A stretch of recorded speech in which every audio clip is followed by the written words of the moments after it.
இன்று தமிழியல் பற்றி பார்க்க போகிறோம். தமிழ் மொழி, பண்பாடு, கலாசாரம், வாழ்வியல், வாழ்க்கை முறை, அதனோடு அடிப்படையான இலக்கண இலக்கிய புத்தகங்களை ஆய்வு செய்து அதனூடாக மக்கள் மத்தியில் அவற்றினுடைய தரத்தை கொண்டு போய் சேர்ப்பதற்கு அடிநாதமாக இருக்கக்கூடிய தமிழியல் பற்றி விபரமாக நான் சொல்வதை விட இவர் சொல்ல வேண்டும்.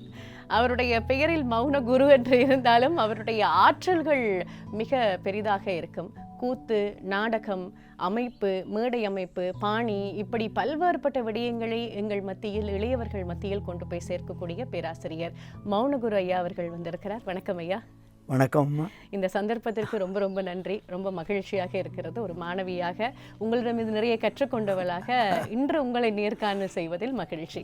தமிழியல் என்ற ஒரு புது பட்டயம் தொடர்பான ஒரு வருட கால அவகாசமான கல்வி நெறி ஒன்று. எப்போதுமே சங்கம் வளர்த்து தமிழை வளர்த்தோம் என்று சொல்வார்கள். சங்கம் வைத்து தமிழ் வளர்த்தவர்கள் தமிழர்கள் என்று சொல்வார்கள். அதுதான் எங்களுக்கு இருக்கக்கூடிய ஒரு பெருமை. அந்த அடிப்படையில் உருவான தமிழ்ச்சங்கம் கொழும்பில் மட்டுமில்லை, நாடளாவிய ரீதியில் தமிழ்ச்சங்கத்தினுடைய பெருமையும் அருமையும் வரலாறு கண்டதாக இருக்கிறது. குறிப்பாக கொழும்பு தமிழ்ச்சங்கத்தில் உங்களுடைய ஆற்றுகையும் ஆற்றலும் அதிகரித்து கொண்டு வருகிறது, பார்த்து கொண்டு இருக்கிறோம். கொழும்பு தமிழ்ச்சங்கத்தில் இதுவரைக்கும் ஒரு பட்டயம் ஒரு வருட நிகழ்வாக இருந்தது. இப்பொழுது புதிதாக தமிழியல் என்ற ஒரு கல்வி நெறியை கொண்டு வருகிறீர்கள். அது தொடர்பான அறிமுகம் தான் இங்கு. தமிழியல் பற்றி சொல்லுங்களேன் ஐயா. பொதுவாக ஒரு விரிவான பகுதி தான், சுருக்கமாக எங்களுக்காக. முதலாவதாக நாங்கள் தமிழ் கற்றல், தமிழ் இயல் கற்றல் என்பதை புரிந்து கொள்ள வேண்டும். தமிழை கற்பதற்கான ஒரு முறை ஆரம்ப காலத்தில் இருந்தது.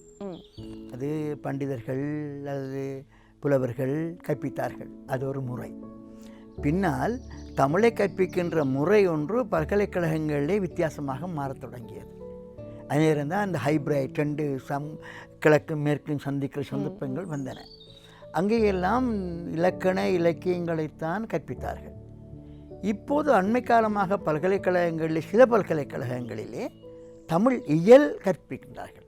தமிழ் இயல் என்கின்ற பொழுது அந்த இலக்கணம், இலக்கியம், தத்துவம், சமயத்திலிருந்து சற்று அகன்று அது என்னவாக மாறுகின்றது என்று சொன்னால் தமிழுடைய பண்பாடு, கலை, பழக்க வழக்கம், ஒப்பீடு, ஊடகம், டெக்னாலஜி, நவீன காலத்துக்கு ஏற்ப அந்த பாரம்பரிய தமிழை வளர்த்தெடுத்து, இதுதான் தமிழியல் கற்கை. இந்த தமிழியலின் கற்றலின் நோக்கம் என்று ஒன்று இருக்குதான். இப்ப தமிழை கற்றுக்கொள்கிறோம் மொழி தெரிவதற்காக, பேசுவதற்காக, எழுதுவதற்காக, உணர்வை பரிமாறிக்கொள்வதற்காக. தமிழியலின் கற்றலின் நோக்கம் என்ன என்று சொல்லுங்கள். தமிழியலின் கற்றலின் நோக்கம் தமிழுடைய தற்கால பரப்பை புரிந்து கொள்ளுதலும், அதன் மூலமாக தங்களை வளர்த்து கொள்ளுதலும், அதன் மூலமாக ஒரு படைப்பாக்கு திறனை உருவாக்குதலும், அதன் மூலமாக ஒரு விமர்சனத்திறனை கொண்டு வருவதுமான ஒரு அறிவார்ந்த சமூகத்தை உருவாக்குகின்ற அந்த செயல்பாடு தான் தமிழியல் கற்கைகள். இப்போ இதை நாங்கள் தமிழ்ச்சங்கத்தினூடாக, கொழும்பு தமிழ்ச்சங்கத்தினூடாக ஆரம்பிக்கிறோம். இது ஒரு பட்டயமாக, டிப்ளோமாக இருக்க போகிறது ஒரு வருடமாக. இந்த பட்டயத்தின் கல்விசார் முறைகளின் இது ஒரு முறைசாரா கல்வி என்று தான் நீங்கள் சொல்லியிருந்தீர்கள். ஆனால் இதற்கு இருக்கக்கூடிய சிலபஸ் என்று சொல்லுவோம் தானே, பாட நெறிகள் என்னவாக இருக்கிறது, யாரெல்லாம் இதை கற்றுக்கொள்ளலாம் என்பதை பற்றி சொல்லுங்கள். இதற்கு முதல் நான் ஒன்று சொல்ல வேண்டும். நீங்கள் என்னை குய்மையப்படுத்துகிறீர்கள், நான் மாத்திரமல்ல. அங்கே ஒரு புலமைத்துவ குழு ஒன்று இருக்கின்றது. தமிழ்ச்சங்கம் ஒரு புலமைத்துவ குழுவை உருவாக்கி இருக்கிறது. நான் கொழும்பிலே வாழ வேண்டிய சந்தர்ப்பம் ஏற்பட்ட போது என்னையும் அவர்கள் அன்போடு அழைத்து கொண்டார்கள்.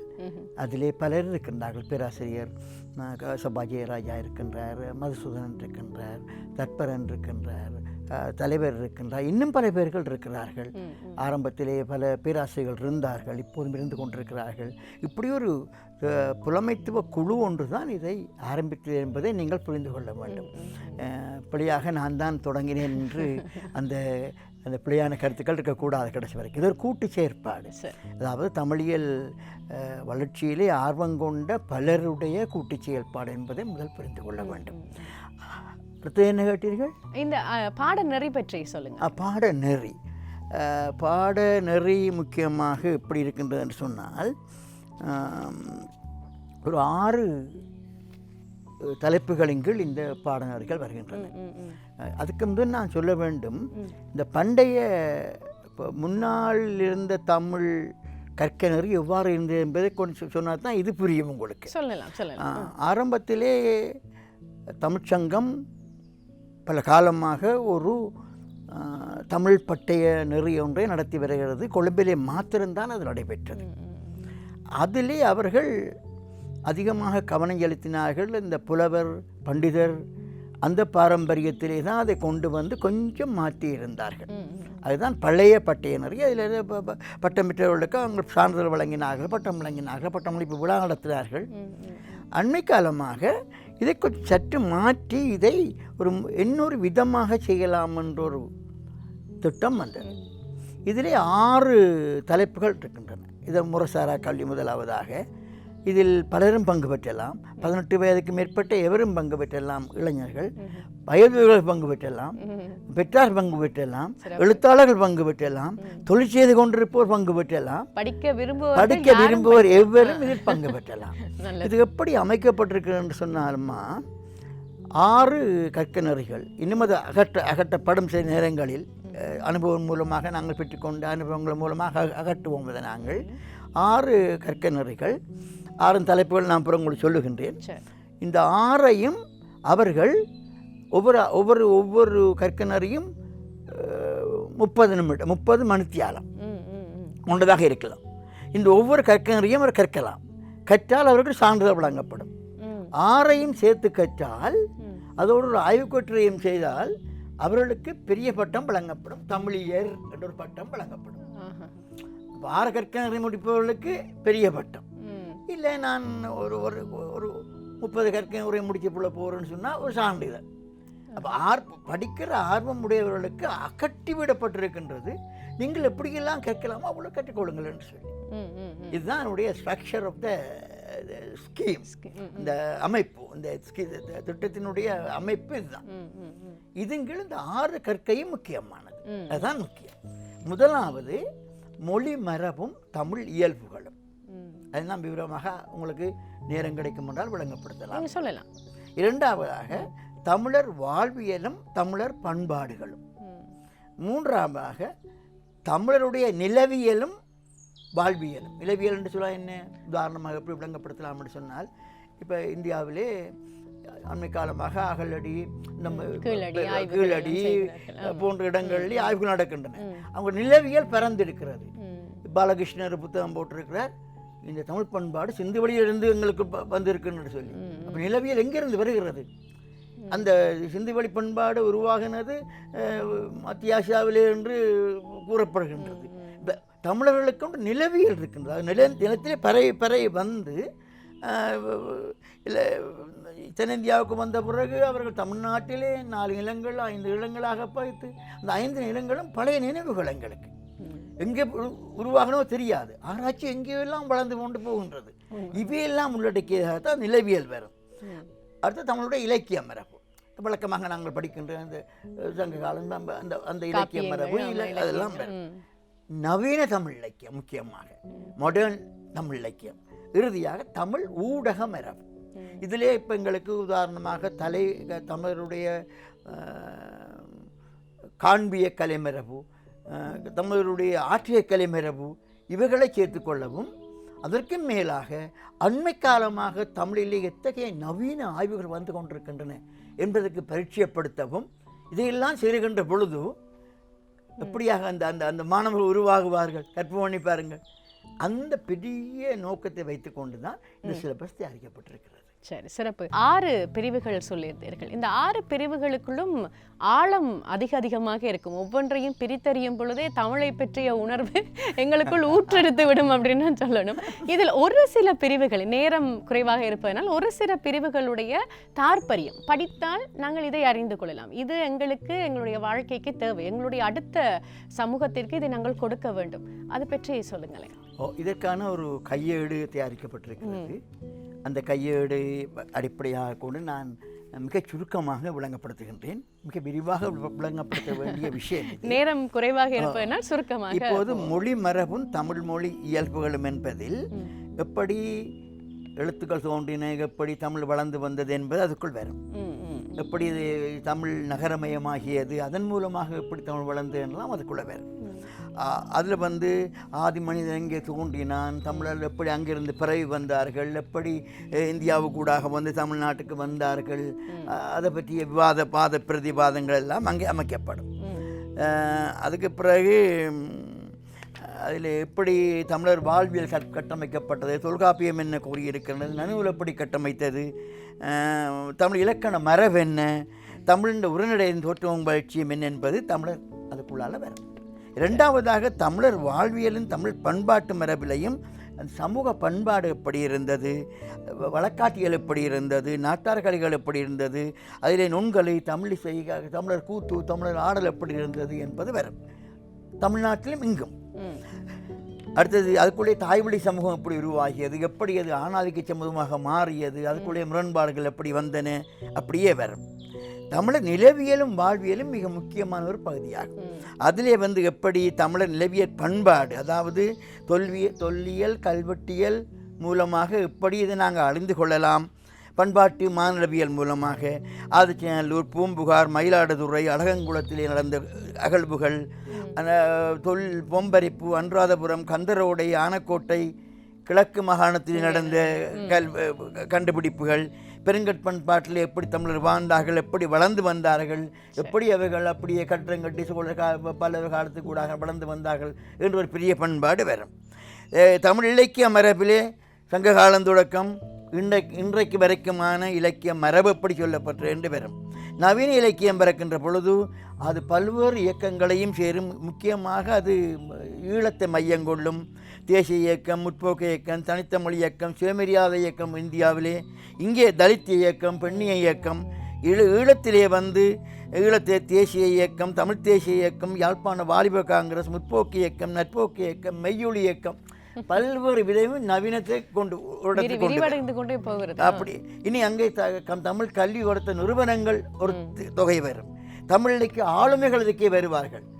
பாரதியார் தொடக்கம் எங்களுடைய தலையசிங்கம் வரை, அல்லது பாரதிதாசன் தொடக்கம் நவீன எங்களுடைய கவிஞர்கள் வரை வருவார்கள்.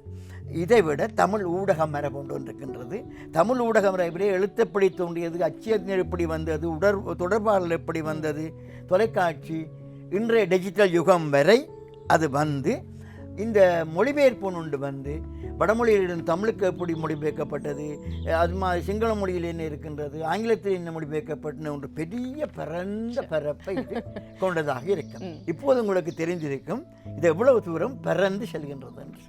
தமிழ் மீது பெற்றிருக்கக்கூடியவர்கள், ஏதாவது ஒன்றை புதிதாக கற்றுக்கொள்ள ஆசைப்படுபவர்கள், ஆய்வு ரீதியாக தமிழை காண துடிப்பவர்களுக்கு இந்த தமிழியல் என்ற பரப்பு வந்து மிக முக்கியமானதாக இருக்கிறது.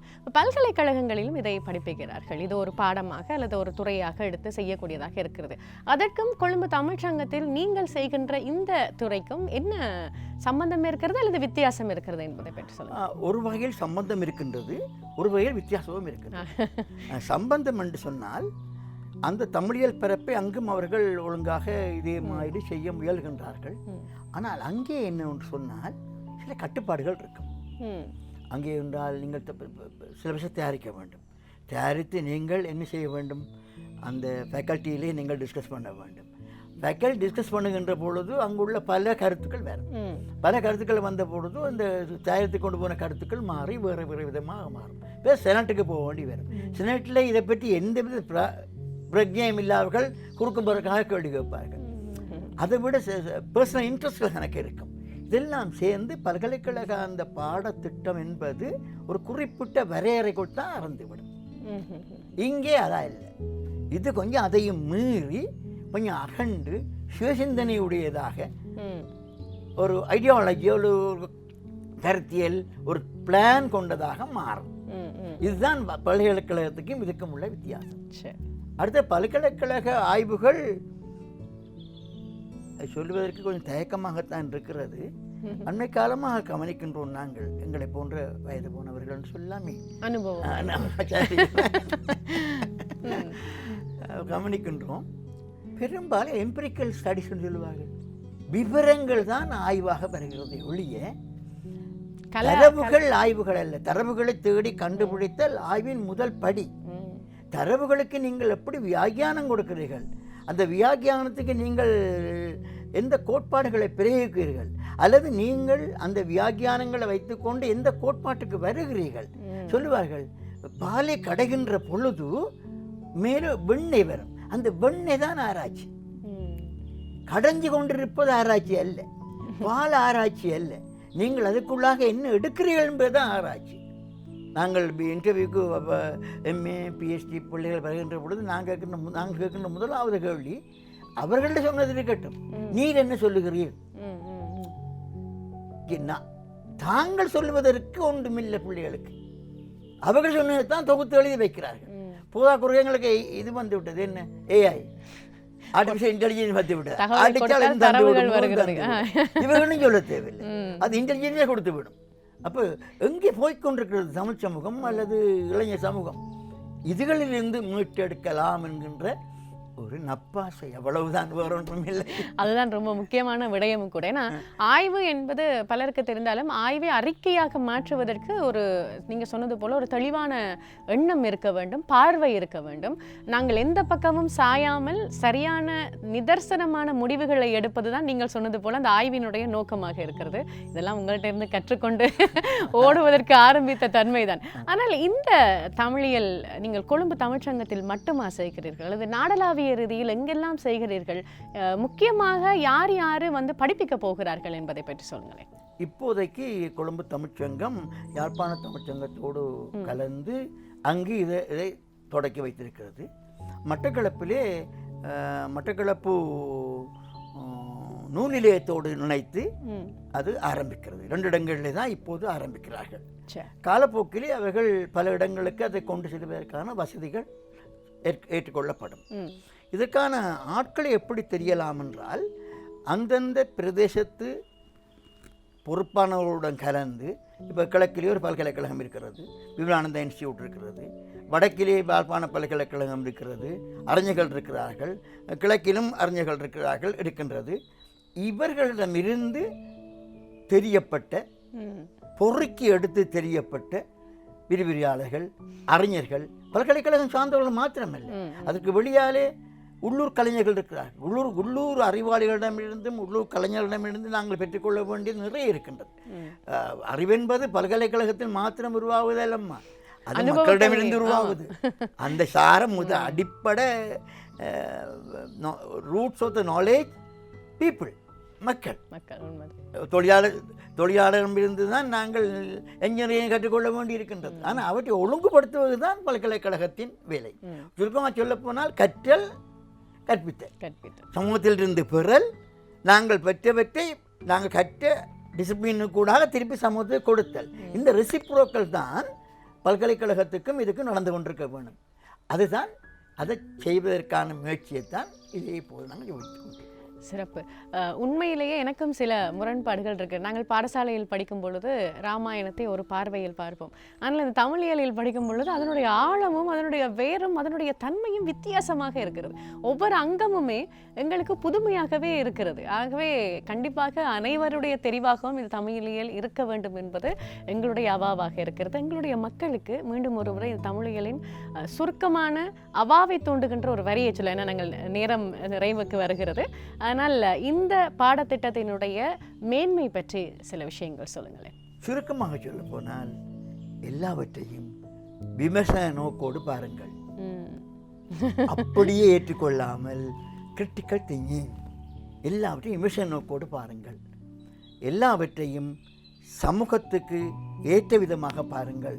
திருவாசகத்தையும் படிக்கலாம். திருவாசகம் இப்போது ரெலவென்ட் என்று பார்க்க வேண்டும். கம்பராமாயணம் படிக்கலாம். கம்பராமாயணத்தில் இன்றைய ரெலவென்ட் என்ன? பண்டைய மரபு இன்று எங்களுக்கு எந்த அளவு தூரம் எங்களோட வாழ்க்கையை மேம்படுத்த உதவுகின்றது. மரபு அப்போதுதான் வாழும். இல்லாவிட்டால் மரபாக பக்கத்தில் இருக்கும். மரபு ஒன்று எங்களுக்கு எங்கள் வாழ்க்கையை மேம்படுத்த உதவ வேண்டும். இப்போது நாங்கள் சந்திக்கின்ற பிரச்சனைகளுக்கு அது தீர்வு தர வேண்டும். என்னுடைய துயரத்துக்கு திருவாசகம் தீர்வு தருகிறது சொன்னால் அதுதான் ரெலவென்ட். அப்படி பண்டைய இலக்கியங்களை ரெலவென்ட்டாக பார்ப்பதும், மேலும் புதிய இலக்கியங்களை உருவாக்குவதும், புதிய படைப்புகளை உருவாக்குவதும், இதன் மூலமாக முக்கியமான விஷயம் உலக தரத்தில் நாங்கள் எங்களை நிரூபித்துக் கொள்வதும். தமிழர்கள் உலகத்துக்கு அளித்த பெருங்கொடை நடராஜ சிலை, சரி. Contribution to the world. அப்படி என்றால் இலங்கை தமிழர்கள் உலகத்துக்கு என்ன கொடுக்க போகின்றோம்?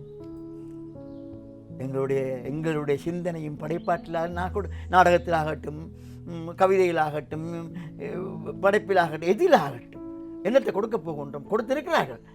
இன்னும் மீண்டும் அதை பலம்படுத்தி கொடுக்க போகின்றோம் என்பதுதான் நோக்கம்.